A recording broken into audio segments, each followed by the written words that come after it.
Hello everyone, Tactical Itch here, and welcome to our first battle showcase of the Shadows of Change DLC. In this battle, I was playing against Human Boy Yes, with me playing Kislev, him playing Tzeentch. For the army build here, we have a skirmishy army for the Kislevites, a front line of horse archers and Kosovoite dervishes providing a lot of mobility, backed up by some Kossars with bows and arrows, a rather cheap and cheerful infantry line, just trying to get some more missiles on the field.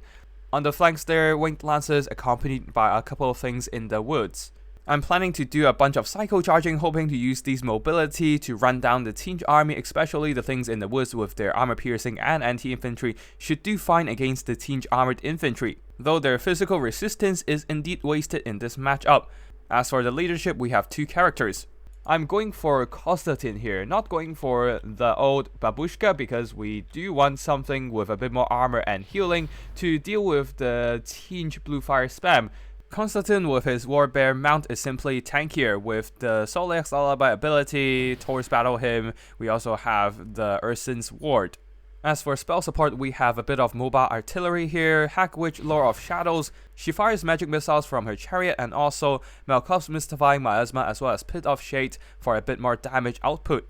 Now for Human Boy's army, a front line of Zangors. These guys are very solid for their cost with great melee stats, backed up by a bunch of blue horrors, one of them the Chromatic Abominations. For mobility, there's the Chaos Knights of Tzeentch, which seems quite solid in this patch with performance matching their cost.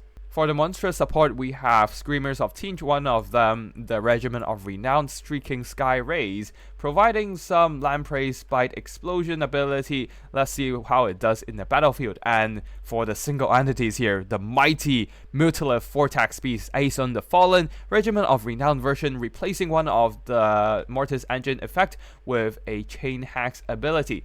Leading the army shall be the two-headed birdie Kairos Fateweaver. He doesn't have the blue fire spam today, just Penumbral Pendulum and Regrowth, which is very strong when combined with the Vortex Beast with over 10k HP. That's it for both army builds. Now let's get the battle started and check out the new units in action.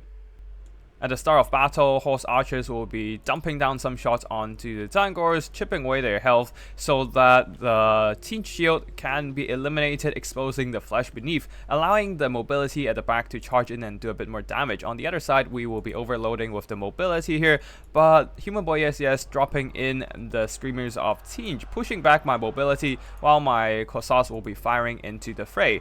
Over here, the Zangors shield has been completely eliminated, partly thanks to the Hagwitch magic artillery.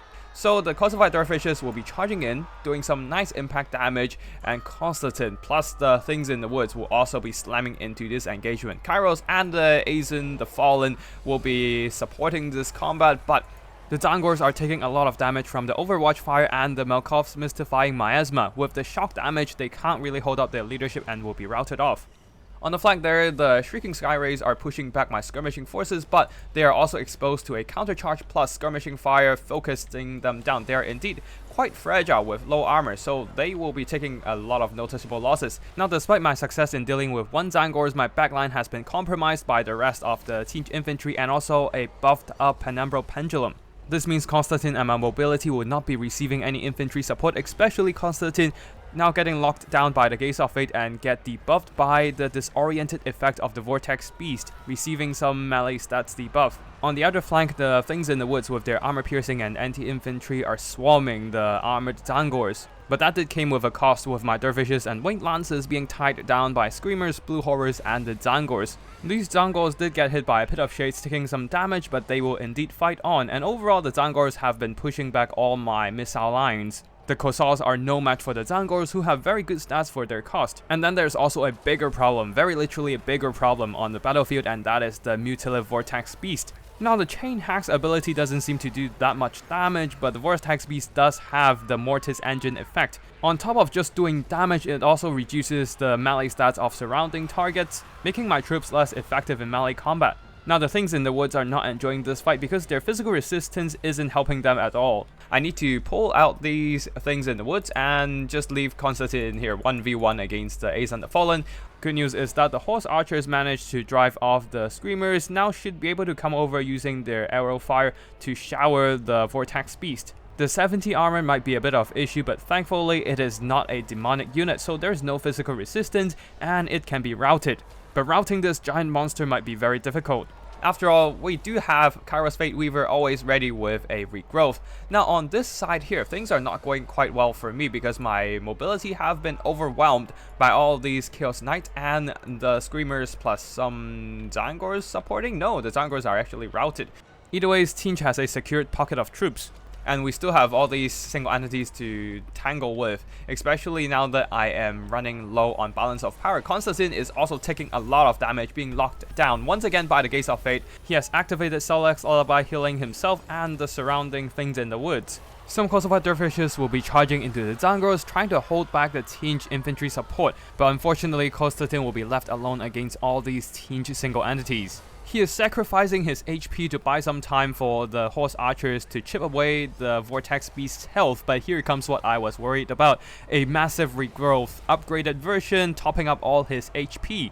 While over here we have the very healthy Chaos Knights, just running down all my routed units, and I can't really deal with them right now as my mobility are more focused on this side. I'm trying to throw everything I have into this engagement, trying to overwhelm those Screamers and perhaps break off that Vortex Beast. But the problem is that all that missile damage has been counteracted by partially its armor and mostly the regrowth. It might have taken a lot of damage, the leadership dropping low, but that healing is just enough to keep it cling on to the battle. Not taking armor-piercing missiles is really hurting me here because the 70 armor of the Vortex Beast is just enough to tank out all those horse archer fire. On the very edge of the battlefield, there is a single unit of things in the woods chasing off routed units, and forgotten by me, I'll be bringing them back to the middle fight. Unfortunately, it has devolved into a single entity grind fest. This isn't helping me at all here, as Kairos Fateweaver and the Vortex Beast are bullying poor Constantine, especially now he's debuffed by that disoriented effect. Aeson the Fallen is so close to routing, but he refuses to back down. The Regiment of Renown status gives him that extra leadership for staying in this fight.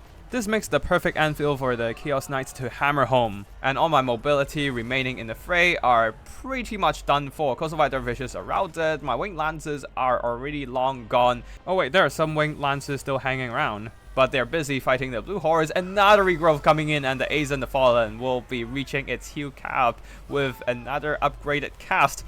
The Hack Witch has been doing some good damage, actually a lot of damage, with those artillery shots and the Malkov's Mystifying Miasma plus that one Pit of Shades, but overall just unable to turn this game around. Constantine is getting his heals from the Urzen's Ward, but the Aeson the Fallen is still healing from that upgraded regrowth, and that shall be army losses as the Hack Witch routes. Constantine shatters. Horse archers are still shooting, but that's just the Bio-Blood effect giving them borrowed time. Once that wears off, they will also be gone, so let us fast forward the process and get to the end of battle, with the Tzeentch healing beasties claiming victory. In retrospect, I probably should have just cut out all the things in the woods and only bring the Regiment of Renown version that can deny my opponent from healing. The things in the woods didn't do too much in this battle here because they are rather fragile, low armor, the physical resistance doesn't work against Tzeentch.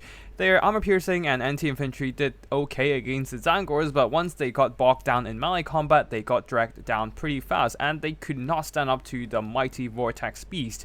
The horse archers did a little bit better here, getting some okay value overall.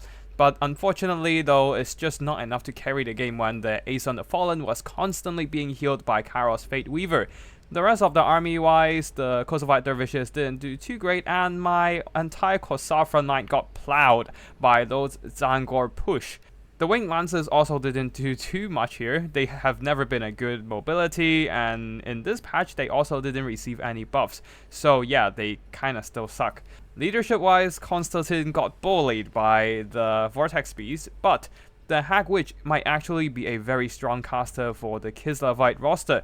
Because of the artillery, she can do good damage against infantry and her versatile spell kits, able to switch between multiple lores, and my favorite one is definitely Lore of Shadows, having a lot of good damage spells, including Malkov's Mystifying Miasma, constantly draining the health of the Tzeentch expensive units, especially now that Penumbral Pendulum seems to be buffed once again.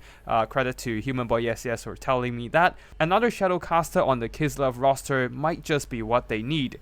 As for the Tzeentch army here, the Aeson the Fallen, 3,600 gold worth of damage value, 3666, very suitable for the Tzeentch demonic army, and Kairos Fateweaver doing some pretty good damage as well, but mostly just getting those heals on the Vortex beast. The Tzeentch cavalry though, just running down all my units and getting a good trade against all my mobility overall. Now the rest of the army here, the Screamers did some okay damage, and the rest of the army not quite so. This one Zangor earned way above its cost, showing how powerful can a Zangor be, but the rest of them though got overwhelmed by my things in the woods, but that just bought enough time for the Ace and the Fallen and Kairos Fateweaver to kill off the rest of my army. The rest of the Tzeentch army didn't do that much, but overall, a very strong combo here, and possibly one of the strongest combos in the next meta for Tzeentch. Kairos Fateweaver still having those blue fire spam, but now having a large chunky monster that can benefit from his regrowth heals. So this is definitely something to be aware of if you're playing multiplayer.